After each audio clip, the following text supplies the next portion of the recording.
Yeah, okay, it's T with GaryVee, sipping empathy. I know patience is the key, putting out all of my shit for free. This is T with GaryVee, might go make a flip, take a risk. Yo, good morning. We're back. We are back after a little hiatus.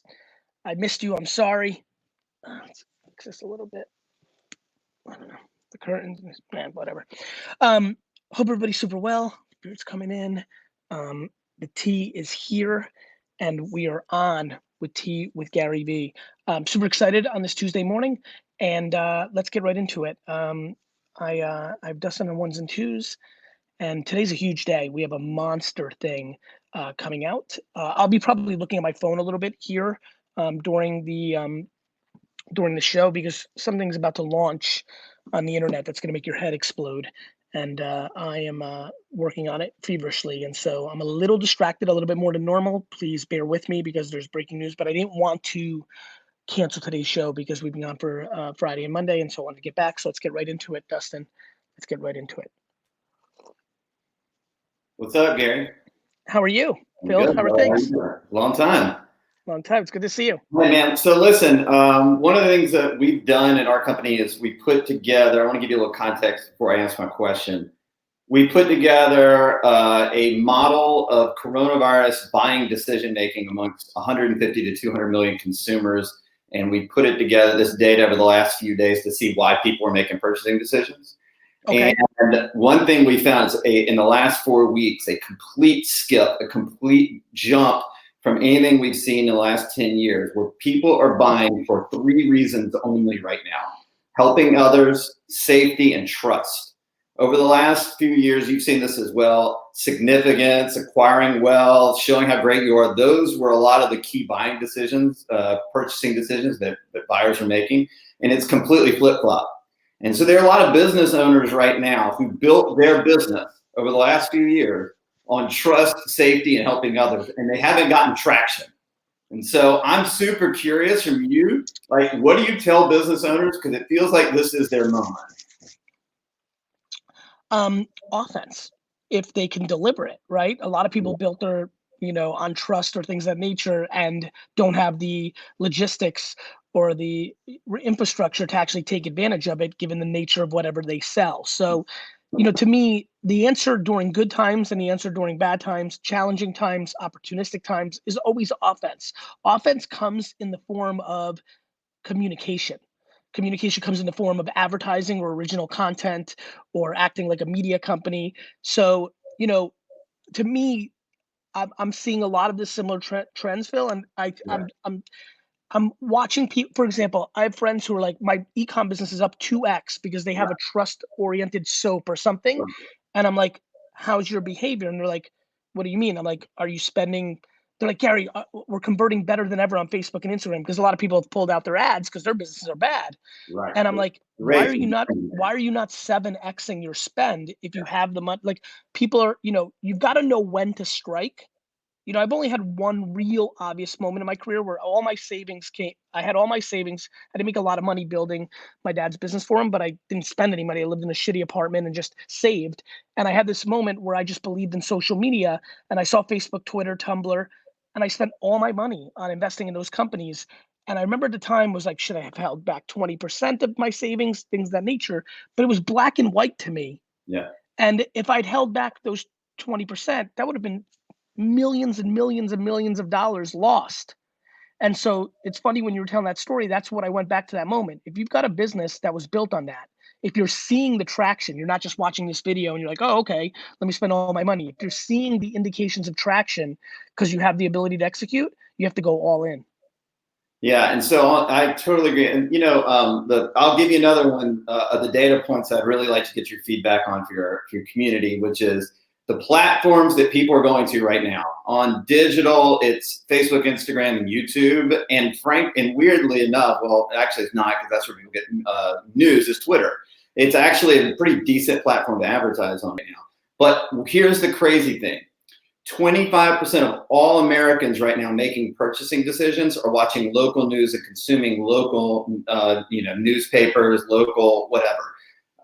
That is equal to what everybody is watching on the cable news networks right now. So 25% of America are watching the cable news networks, and 25% of America is just focused on traditional local news. And I know you always talk about this, about how there are efficiencies sometimes in local TV, local and traditional advertising. It feels like this is one of those moments as well. The debate there is, so I understand that. Like even for me, I have local 2, 4, and 7 on quite a bit.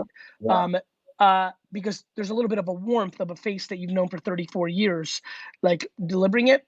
To me, the question is the commercials. How, what's happening during commercial time? Because we're seeing a lot of interesting things during bigger TV events right now where the social, like we've been watching last month, and the social spike during commercial times, as soon as a president's briefing or breaking news or Fauci speaking or Cuomo's on, like we're seeing a ton of massive spikes. I think we now live in a world of consuming the main thing and then immediately going here and giving our 2 cents, which inevitably means the commercials having a harder time penetrating us. And so, yes, there's always efficiencies. We're seeing a lot of similar things. My question is, I'm always trying to get people to separate the content from the commercial. Correct. So, Phil, it's great to see you, man. I hope everything's well. Take care. Let's keep it going. A lot of interesting stuff going on out there. Andrew. Whoa, what's up? What's good, Gary? So before I ask my question, I was on Planet of the Apps. So it was me and my 2 business partners, and I wasn't on the show because they only wanted 2 people, but I was Evolve, the calorie tracking app with your voice. Oh, get out of here. Yeah, so that was, and I remember awesome. you yelled at them for playing rock, paper, scissors live. Yes. So that was me, and I was super bummed that we didn't get you, but yeah, because I didn't get to meet you because they're really strict, but patience, finally meet you 3 years later. It's a real pleasure. But, so my question is this, my last company, the one that was on Planet of the Apps, ultimately ended up not working. It was my first startup. I'm a software engineer. We raised $2 million, made a bunch of marketing mistakes. So now I'm actually working on a new project that I'm really passionate about, and it's a travel subscription app. I was supposed to launch last month. So now my question for you is, when would you launch, number one? And number two, I want to spend the marketing dollars right this time. I have like a smaller budget, 20 to 50K. How would you market a travel subscription app? And I'm thinking it's geared towards millennials mostly, but that's kind of where I'm stuck. How much does it cost? $99 a month. So I would spend the marketing on Facebook, and I would target upper millennial, high net worth individuals, because $99 a month subscription's a real number. And so you're gonna need people to actually have money. It's $1,200 a year. So I would go very high end Facebook. I would launch it minimally 100 days after things went back to normal, whether that's 3 months, 6 months. You need 100 days of data to, like, I'm very concerned. People are scared. Yeah, that's what I'm worried about. Humans by nature are very, very capable of being fear-based. I mean, on a good day, I can't see travel. If everything goes well, travel should be down 20%. Right. Because just a bunch of people are like, I'm not traveling. The corona's going to come back. Yeah, yeah. So that's what I was thinking too. So assuming things go back to normal in May or June, you would think minimum at least 3 months. Minimum, because May and June, when the way I think about it is September becomes normal because May, June, July, August is like staggered. Right. I mean, I think you need to be mentally prepared that you might have to wait here a little bit. That's what I was thinking. Maybe I don't know. I feel like maybe November 1st, maybe January 15th, in that range. It'd be my guess. If I was the partner right now, I'd be like, hey, let's mentally prepare for that range. Okay, cool. And then Facebook ads targeting towards people that travel. And then what I would also do is give away a tenth of a point up to 3 points of the company. So 30 big time, 2, 3, 4 million followers on Instagram travel people. And I'd give them a tenth of a point of the company in advisory shares in exchange for real promotion around the app. Right. Awesome. Thank you so much. Andrew, that's a really important point. I want to make sure you grasp that one. By giving up 3 points of your company, which is 3% of zero Right. at first, with such a small budget, it can really be the match that gets your business going. And there are some significantly large travel influencers on Instagram that are going to be definitely worth a tenth of point. And they've never owned a piece of a company for their work. Right. So they're going to over deliver for what you're giving them in return. I think it's a big and important part of your strategy. Awesome. Thank you Awesome. so much, Gary. Take care. Stay Later. well. Bye. Let me give a shout out. Lori J on Facebook, what's good? Hailey B, what's good? John Rawlings, what's good? Good to see everybody this morning. Brendan Dunn. Rude Jean. Let's keep it going, Dust. Good to see you, Megan. Josh, what's good? Hey, how you doing, Gary? I'm well. How can I help you? So basically, it's pretty simple. So basically, I grew up in a family that all I ever knew was no. And basically, my family was always just, this is just enough. So basically, I like to overachieve. And I basically have 2 jobs now. And anytime I talk to anybody in my family, they tell me I'm doing too much. I don't know what to do now. Like basically, I'm stuck. I have 2 jobs, sometimes 3, depending on what I'm doing that week. And I'm an essential worker. I work for Uber Eats and I work for GoPuff. And I Jesse don't know what to Newland. do now. What do you mean you don't know what to do? You like believe them that you're doing too much? No, I don't. I'm the only one that overachieves. Besides all of them, I make enough money. I'm satisfied where I am now, but I want to know what I could do next. Like I feel stuck. Well, what are you aiming for? Well, I eventually do want to start a YouTube channel, basically. Um, I feel like I have enough content around what I do in order to make YouTube. But every time, like for example, at the beginning of this year, I just got my car back.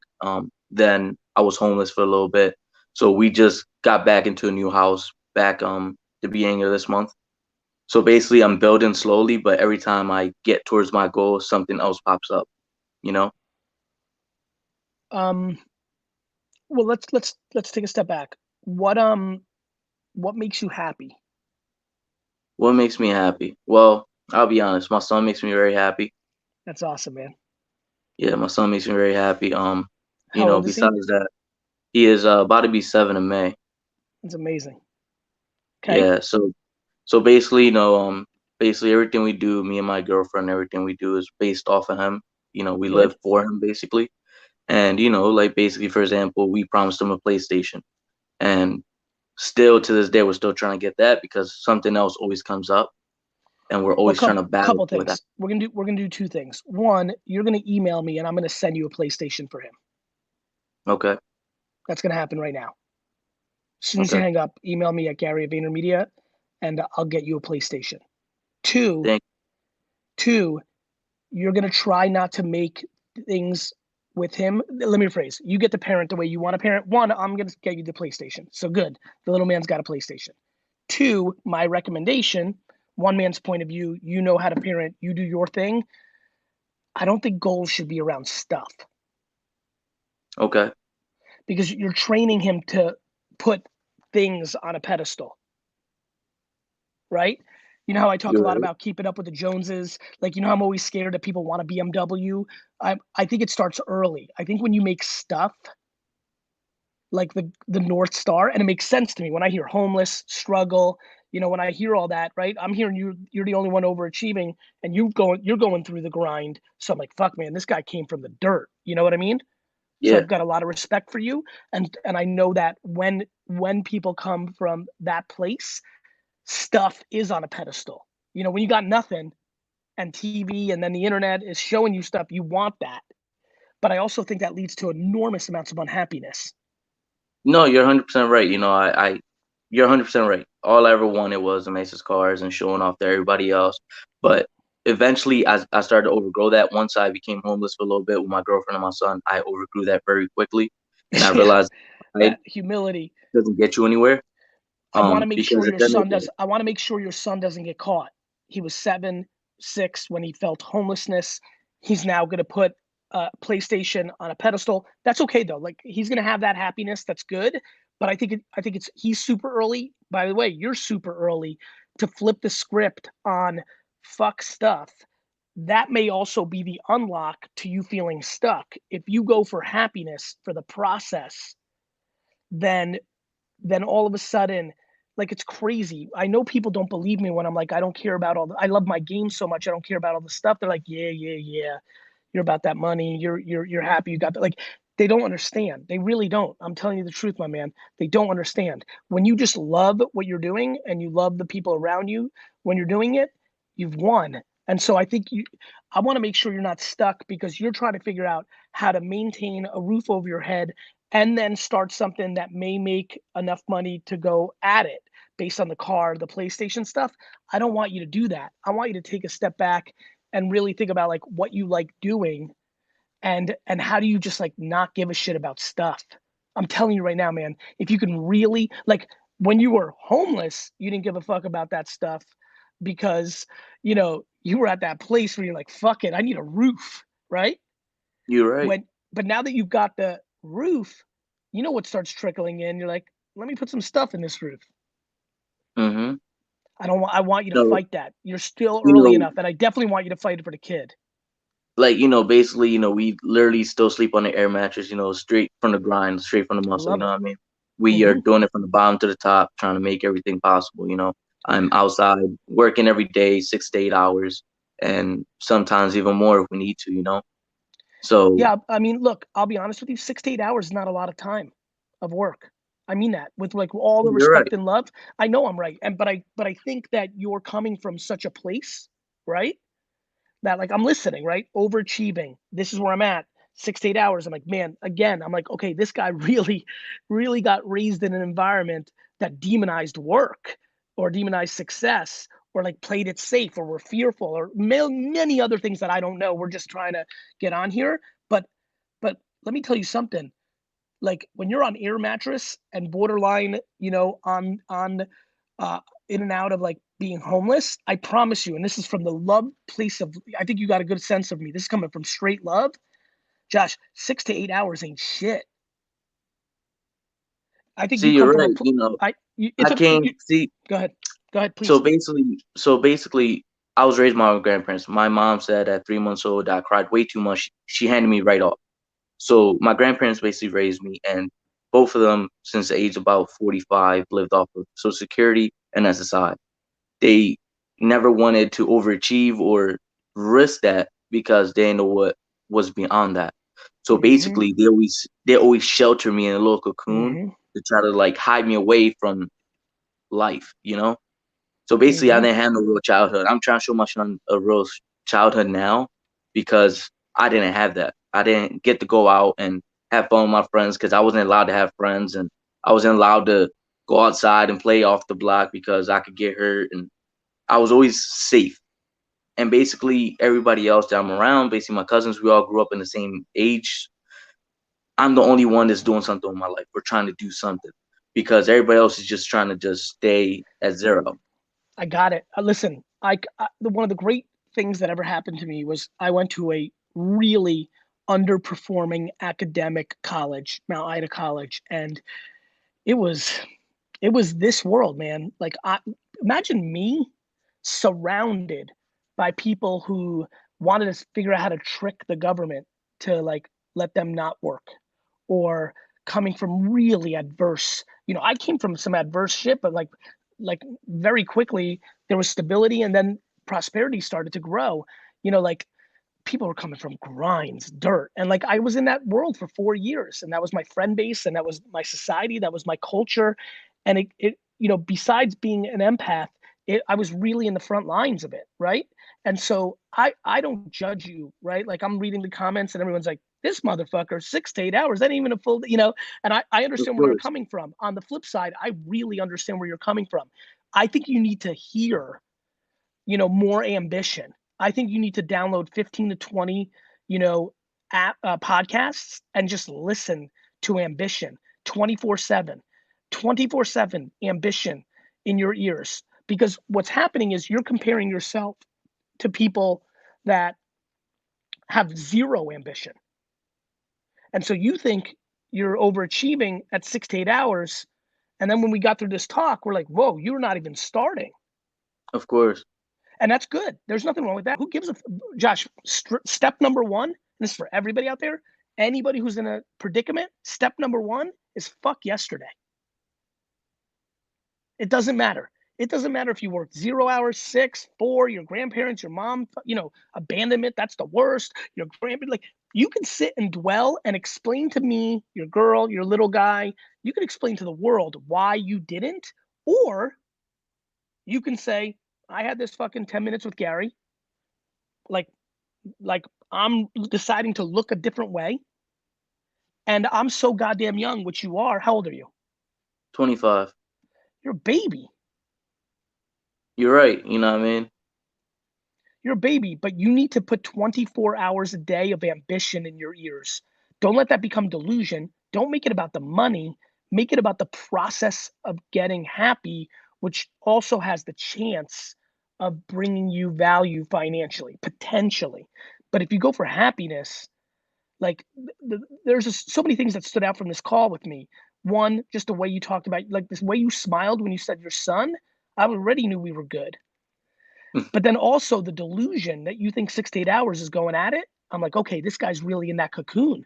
We got to pull him the fuck out. Josh, I'm trying to pull you the fuck out. So Like, basically, like bro, I said, I work 6 to 8 hours as a hobby before I go into work.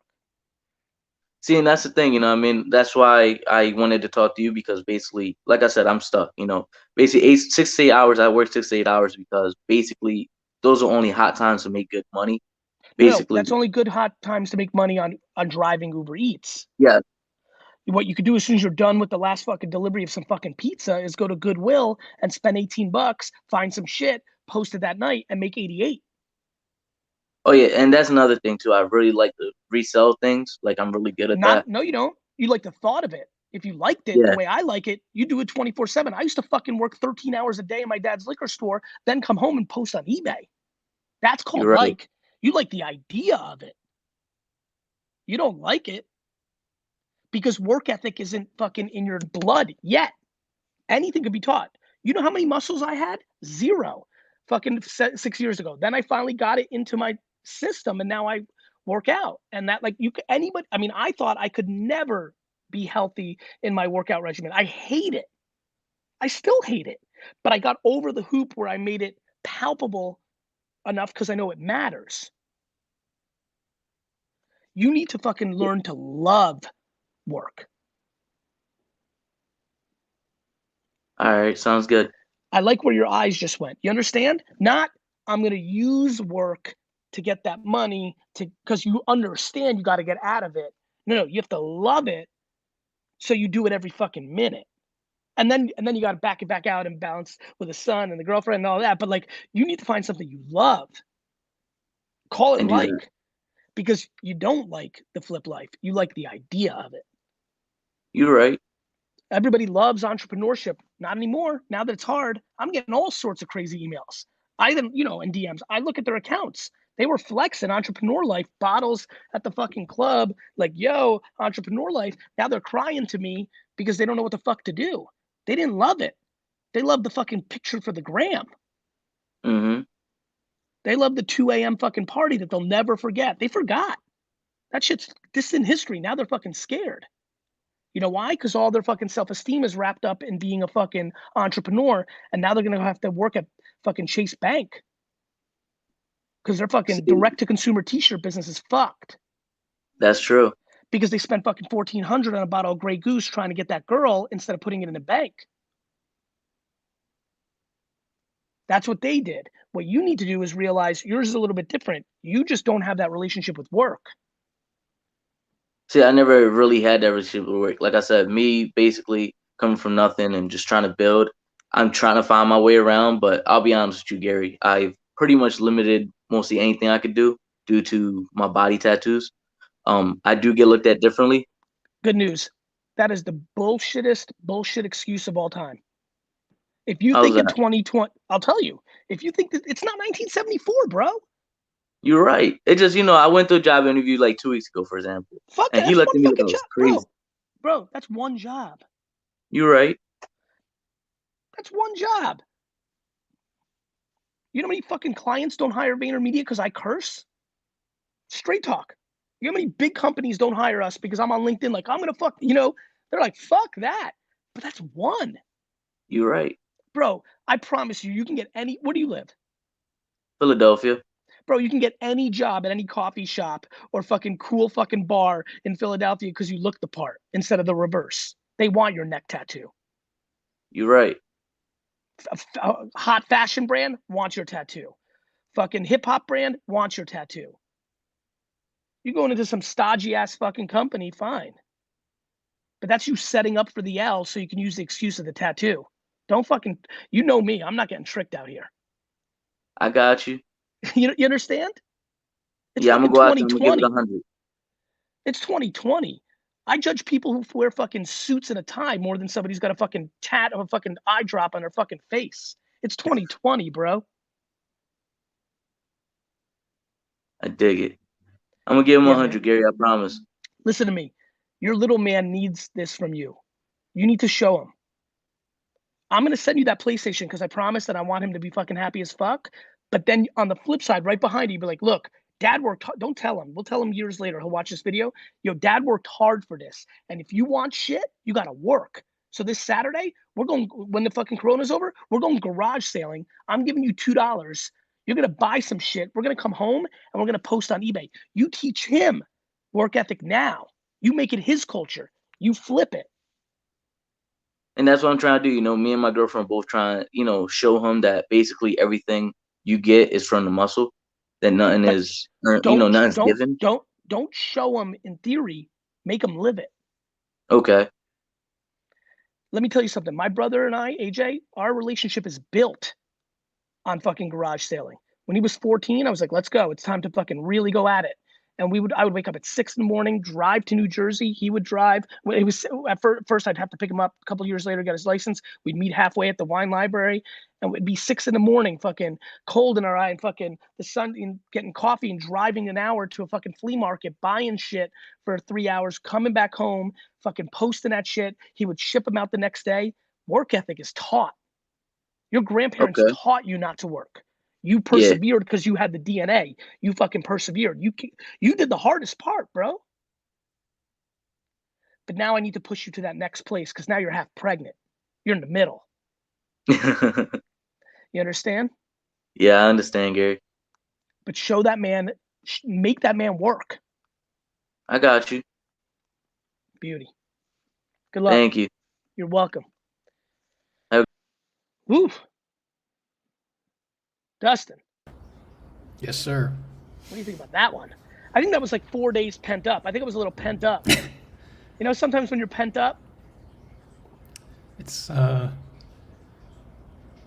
kind of reminds me of the thing I was working on.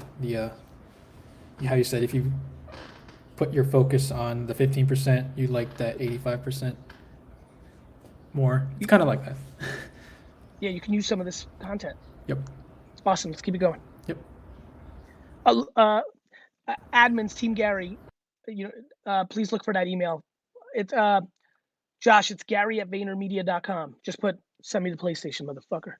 All right, let's keep it going. Yeah, I told Zane, so Awesome. he's on top of it. Great, thank you. Man, that was good. Laura. Hey, Gary, how's you doing? I'm doing well. How are you? All right, I want you to give it to me. That last call, wow, that really resonated with me. I was homeless, and my work ethic, it wasn't great. The last 3 years, I've been in between jobs, and I've really kicked it up. I'm on multiple social networks. I'm on LinkedIn. I posted my first article last night. Good for you. Posted on homelessness because I can relate. And I finally got on Instagram. I'm on Facebook. I'm on YouTube. I check it, and I've been hitting it hard. I've had people tell me, why are you working so hard? Because if I don't have a job, my job is to get a job. And what you've been talking about, going to not going to school, not giving it all. I went all the way. I spent 12 years in college, and I'm scared shitless. I am fucking scared. And I got a son, and I made a lot of bad choices. And he's with his dad, who's an amazing father.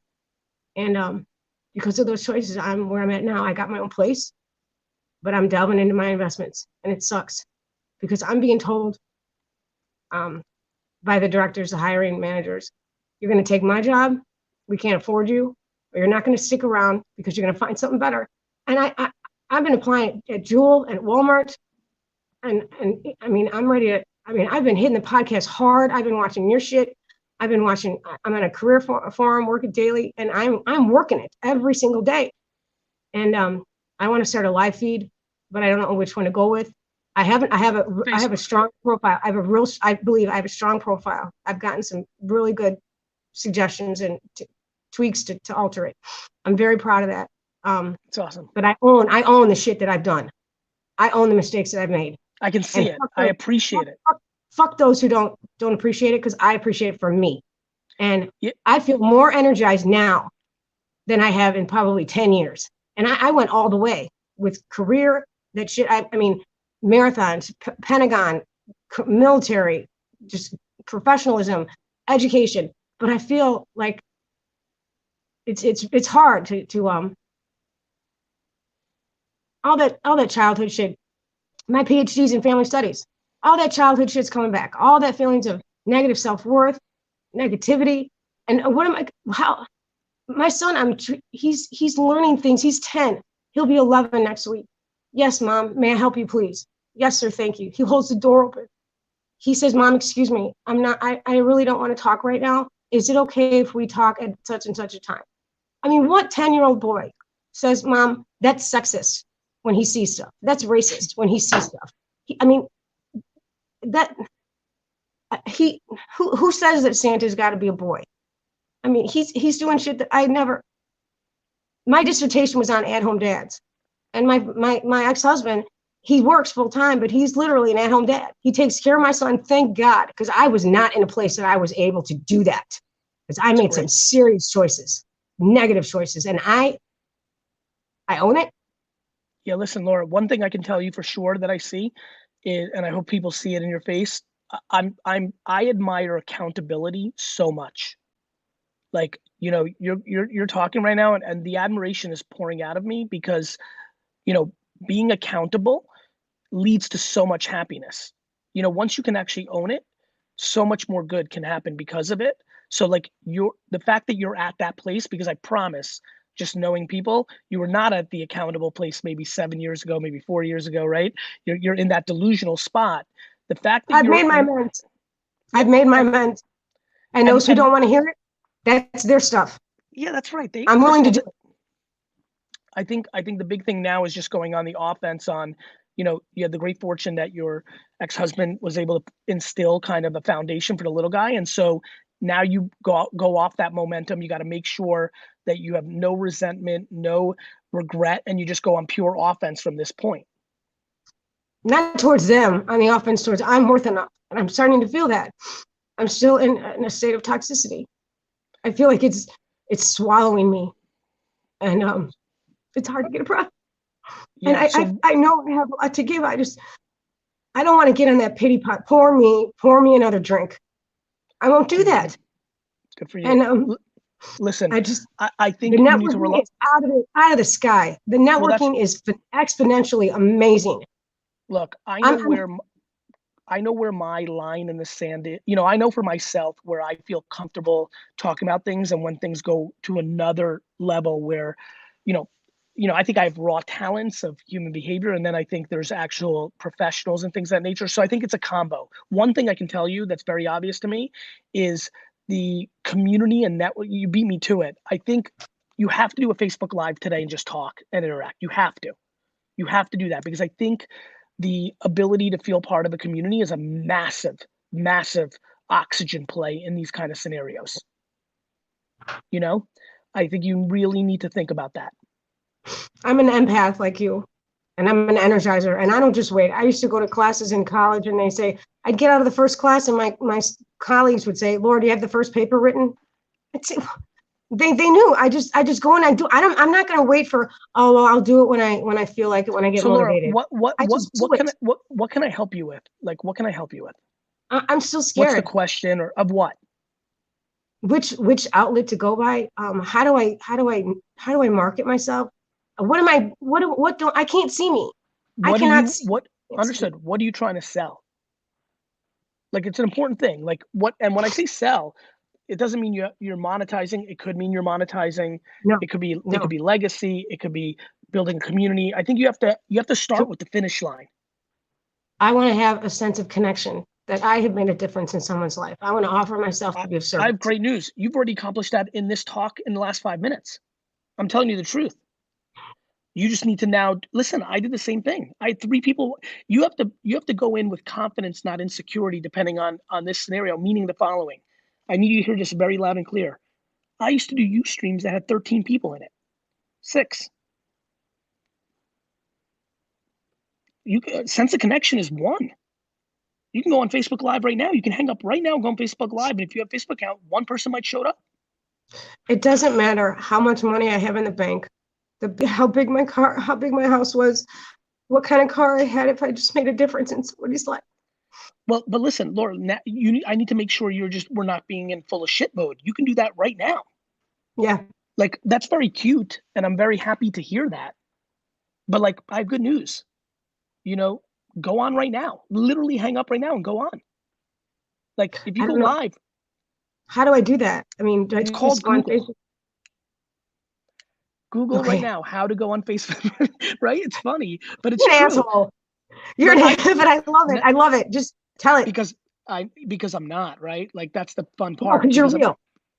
It's not only real, it's coming from such a good place.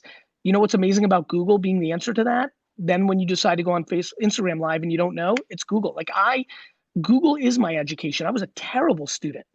Like almost everything I've learned has been starting with Google 2000 up until this point. It's empowering, right?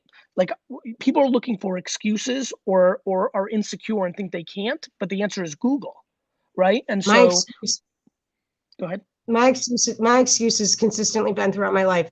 I crave external validation to increase my self-worth.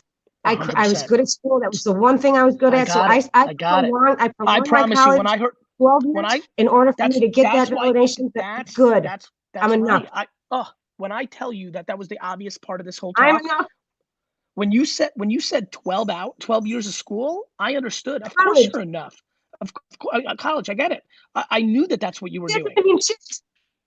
People look at me and they see my resume and they think something, and they don't know what's going on inside. They don't know how I feel inside. They look at me and they assume something. I present myself in a way when I'm at work, it's on. It is work. They assume something else, and they think that I'm like I'm standoffish. Can I tell you something? They don't know. There's 2 things that I want you to do. 1, I want you to go on Instagram or Facebook Live immediately, like within the next hour. 2, you have to do what we talked about in the last call. You have to, at all costs, spend 0 seconds on dwelling about yesterday. Yesterday's value to most people is their absolute devastating framework. Yesterday's value destroys people. I'm grateful for my past because it's made me who I am, and I'm grateful for the ethic that I got it. It's hard. And the events that I've made, not once did I have a negative reception. And that's not what it's about. I freed myself of the burden of holding on to that regret, because I don't want to re-feel that shit. Correct. And that's on them. If they feel that, that's on them. I release it, Laura. It's fake. No, it's not. No, it's not. No, it feels real to you, but it's fake. I don't understand. I'll explain. Do you know what a zit is? Yeah. Remember those in high school? I used to pop them. Yeah, free myself. I used to pop them right into a window and look at the weird shit. It was weird. But nonetheless, we, before going to school the next day, thought it was fucking a big deal. Like, it was in our fucking head. Dudes had it worse. We couldn't fucking. It goes deeper than that. It stays with you. It's a virus. It's a fucking virus. Stick with me, Laura. You had it big in your own head, but in school, when you got there, in reality, people were worried about their own zits. Right. You have a framework where you're worried about other people's opinions, their resentment towards you, their judgment toward you. You value it without realizing how fake it is. They're not worried about you as much as you think. Mm-hmm. It's fucking ego. Do you know what's so fun? I'm a narcissist. Laura, that's why my life is so fun. I feel like I'm I equally believe that I'm going to change the world and be one of the most recognized humans on earth. You're not. Neither am I. Correct. And I equally believe I mean zero. But you need to build that relationship with zero. I don't want to equate myself with believing I'm a piece of shit, because I am not a piece of shit. But then again, I That's am not a what piece I'm of saying. shit. That's not what I'm I saying. am No. Stick with me. You're not, and you're not. You need to stop letting other people's judgment hold value because they have other shit going on. It's not They're about not me. Correct. They're not worried that you drank and you fucked up as a mother. They're fucking worried about their shit. Do you understand? The best news is the man's 10. You have fucking your whole life to be He's a awesome. man. You have your whole He's a life. man. You have your whole life. You have I your wish whole life. I see these videos of him. I replay these videos of him on my Facebook, and when he was 4 and 5, and he's so amazing. And I'm not just saying that. Yesterday, I know. Yesterday, he's the man he is today. He calls me. You need to focus. Listen to me for a second. You need to focus on his 12th and 13th and 14th and 15th birthday. There's no fucking time machine, Laura. You're not going back to when he's 5. You have to at all costs understand that the only way for you to win and fix it is to dominate the fucking good news. You're not even in the second quarter. So let's use football terms because I love it. Great. You're down 21-0 at the end of the first quarter. The Jets were down 30-7 in the fourth quarter against the Dolphins and won that game, the Monday Night Miracle. You have unlimited time to make it awesome. I'm being dead serious with you. It's going to be awesome. It's going to be phenomenal. It's going to be fun, fucking phenomenal. So I know that but you have to focus on today and tomorrow. Zero about yesterday. You know how proud he's going to be of you that you went on offense from 10 on when he knows the story that you struggled from 0 to 10? Of course. No, but I'm talking when he's 31. When he's sitting there with his buddies. Mommy was confused then. Now mommy does better because she knows better. That's right. And at 31, when he's sitting with his buddies, he's going to say, I admire my mom because she was in a fucked up place for the first 10 years of my life, 8 years, whatever. I don't know the details. And what she's done over the last 23 years has been unbelievable. And he's going to then tell one of his friends that you can do that too. You can't spend a fucking second on yesterday. I don't understand how this whole world thinks there's a fucking time machine. How is it so hard? I get bombarded with, you did this, you did that. I just want to block them out. And they keep getting in my fucking face. Tell them to go fuck themselves. I do. It's my choice. I let them in. That's my problem. I have the problem. Who? Your siblings, your aunt, your mom? Who? Give me everybody. Who? Give me one person. Real talk.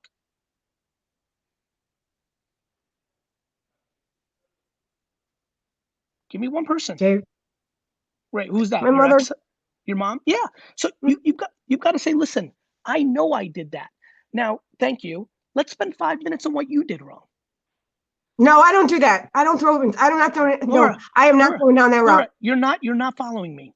It's like the Zit story. Let me take a step back. The first time you say, yes, mom, you're 100% right. And I can't wait to go on offense in the future. That's cool, mom. Now, real quick, mom, just for fun, why don't we spend 5 minutes on what you did wrong? They won't. I keep getting bombarded with it. I can't let it go. I can't get. Laura, it's suffocating. It's not suffocating. Listen to me. It's not. You have two options.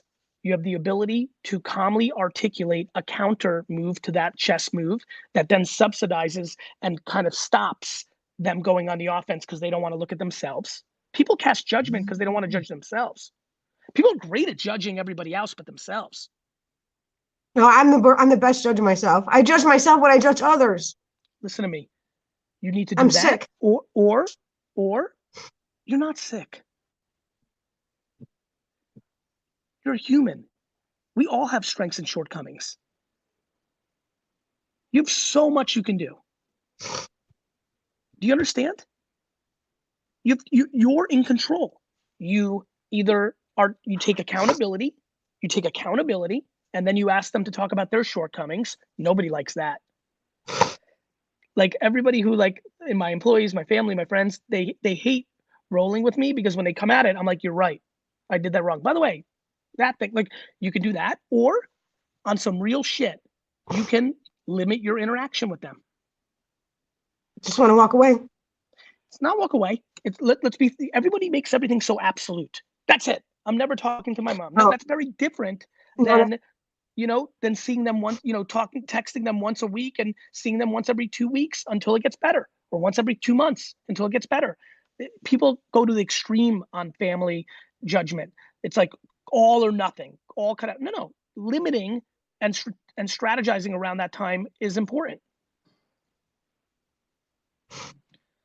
I need to go to the next one, Laura. I really wish you a lot of success. Please rewatch this, please. Right now we're in it, but I think this is something good to rewatch like once in a while. But listen to me, you really can figure this out. I really believe that. And you're in the muck, but I know you can. You're a blessing. But you listen to me, Laura. Thank you. But listen to me, please, tomorrow and today. There's no fucking time machines. Got it. You just have what? You rule. You can do this, Laura. Thank you. Focus on the offense and the good. There's so much good. What a blessing. I got this. Laura, what a fucking blessing. Life might have given you a lot of challenges. It also gave you an ex-husband that put your son in a position that gives you such a bright future. You have to understand that. You got shitty things, you got certain DNA traits that led to things, you got parenting situations, other things. I get it. But you can't, you get to choose what you decide to look at. You do. Not your mom, not me, not the time machine, you. So choose to look at the good shit. I'm going forward. And I know the hard wiring makes you go back to the bad shit. I get it. I really genuinely get it. But you can be disciplined. It's like working out. You can chop away. Please do me a favor. Please just rewatch this once a week. Okay. All right. Promise. I wish you well. Take care. Thanks. Thank you. You're welcome so much. Let's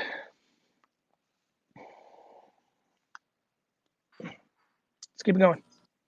Harrison. Hello, my name is Harrison Lamock, and I am 9 years old. I live in Apex, North Carolina, and I have a food blog, and I'm on social media and Facebook. No, not social media. Instagram and Facebook. Awesome. And should I do anything else to increase my likes and followers? The first thing you should do, Harrison, is never, ever value likes and followers. Can we stick on this subject? Yes. My concern, and I know you're a very young man, but what I don't want you to do is have your self-esteem and your feelings wrapped up in likes and followers. I don't want you to feel validated. And I know everybody does, Harrison, even 88-year-olds, even great grandpas do. It's okay, but it's important for you to not overly value likes and followers. The key for you is to make videos that make you happy. Okay. Do you understand? Because you know that you and your friends, they talk about how many TikTok followers or subscribers, and everybody gets caught up in the game. And what ends up happening, my man, is eventually then when it doesn't go as well, you get sad.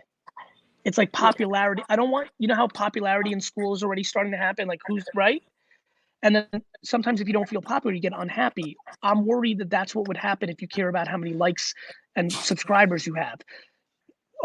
Your old Uncle Gary here, he didn't have a lot of subscribers and likes the first 5 to 7 years of what he did. 7 years ago, you were 2 years old. So I want you to be real patient and just make what you want to make. And then maybe when you're 20, you'll be happy where it's at. Does that make sense? Yeah. You need to make epic food content because you love it, right? Mm-hmm. Don't even look at the likes and followers until you're 18. Then you call me and then I'll help you get a whole bunch more if you want. Gotcha. All right, brother. Take care. You too. Bye-bye. I fucking love this show.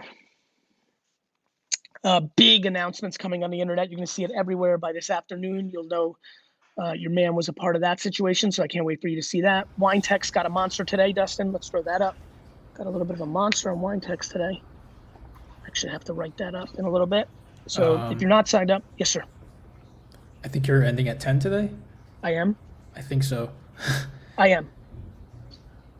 The answer is yes, I am. Okay. Just wanted to remind you, just in case. I appreciate it. No, I know. I'm in the zone. Today was a fucking beast, man. Yeah. Not a lot of them, but pretty deep. Yeah. I'll just say hello to some peeps. Oh, man. Vicky, how are you? Rohit. Justice Soto, what's good, brother? And Dustin, put back wine text. I need some sign-ups for my dad. Tasha, thank you so much. What do you guys think about today's episode? Pretty tense, huh? Allegra. I love you back, Carla.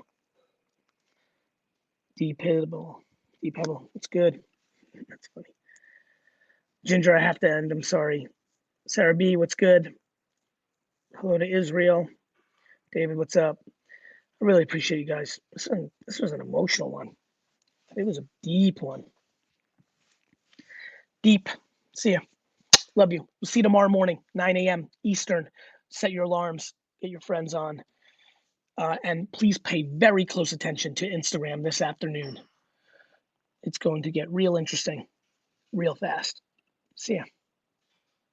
Okay, so Team Gary has made a lot of content over the years, but what's your favorite piece of content that was made? That's a great question. My favorite content by far is I'm considering doing a VaynerMedia Operation Stay-at-Home Day once a week forever, because I'm pretty sold that I've gotten more done per day than sometimes in a month